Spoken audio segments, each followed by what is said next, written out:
సమర్ ఇన్సైట్స్కి స్వాగతం.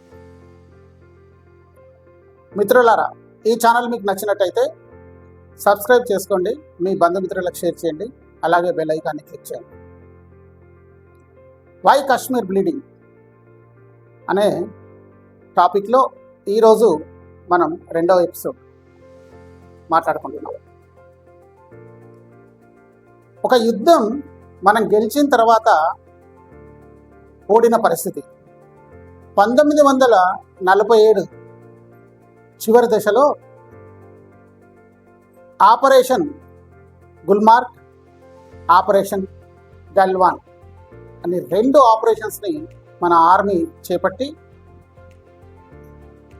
ముజాఫరాబాద్, బాలాకోట్ దాటి ముందుకెళ్ళిపోతుంది.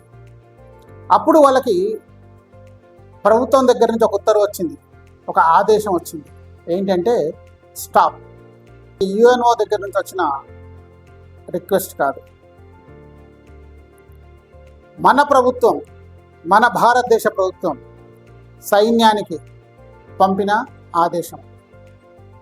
సైన్యం ఒక్కసారి నివ్వెరపోయింది. ఎందుకు ఆగాలి?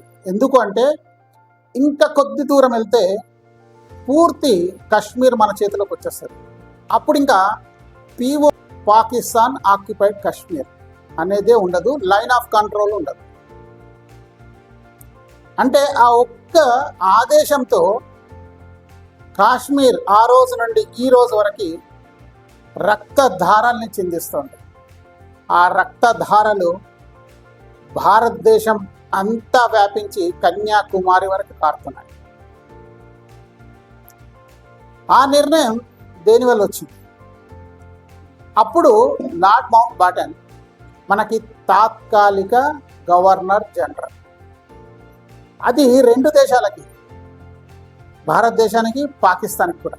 కానీ పాకిస్తాన్ ఆయన మాటను పట్టించుకోలేదు. ఆయన చెప్పగానే భారతదేశ ప్రభుత్వం ఆయన మాటని శిరసావహించింది.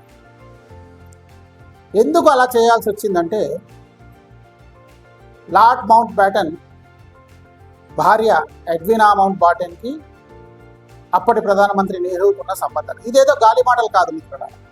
ఇద్దరి మధ్యలో ఉన్న లేఖలు, దాంట్లో వాళ్ళ యొక్క మనసులోంచి భావాల్ని పంచుకున్న తీరు ప్రపంచానికి తెలుసు.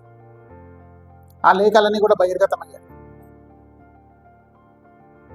వాళ్ళకి ఉన్న ఆ యొక్క ప్రత్యేకమైన ఆ సంబంధాలు భారతదేశం యొక్క ఒక పెద్ద నిర్ణయాన్ని ప్రభావితం చేశాయి. ఇది చాలా దురదృష్టకరమైన విషయం. అప్పటి నుండి ఇప్పటి వరకు మనము సంపాదించి కట్టిన ట్యాక్స్ 20 లక్షల కోట్లు కాశ్మీర్ సెక్యూరిటీ గురించి ఖర్చు పెట్టాల్సి వచ్చింది. ఈ లెఫ్టినెంట్ జనరల్ హరిశ్చంద్ర కనాయ్ మాటల్లో సైనికులు వారి ప్రాణాల్ని పణంగా పెట్టి దేశం యొక్క పరువుని, అలాగే దేశం యొక్క సౌభ్రాతృత్వాన్ని కాపాడతారు. వారు వారి ప్రాణాల్ని పణంగా పెట్టి ముందుకెళ్తున్నప్పుడు నాయకత్వం, దేశ నాయకత్వం వారి వెనక ఉండి సపోర్ట్ చేయాలి. కానీ వారి వెనక ఉండి వారి వెన్నులో బల్లెందించద్దు అని అన్నారు. అప్పుడు తీసుకున్న నిర్ణయం సైనికుల మనోభావాల్ని బాగా దెబ్బతీసింది. అసలు మనము ఇంత దూరము మన ప్రాణాల్ని పణంగా పెట్టి ఎందుకు వచ్చామా అని ఆలోచించేలాగా చేసింది. సైనికుల మనోభావాల్ని దెబ్బతీయడమే కాకుండా మన భారతదేశాన్ని ప్రపంచంలో ఒక చేతకాని దేశంగా ముద్ర వేసేసింది. అంటే మనము తీసుకునే నిర్ణయాన్ని మనము మన చేతులారా యుఎన్ఓ చేతిలో పెట్టేసేసి, నాయనా మా కాశ్మీర్ సమస్యను పరిష్కరించు అని దేవురించాల్సిన పరిస్థితి వచ్చింది.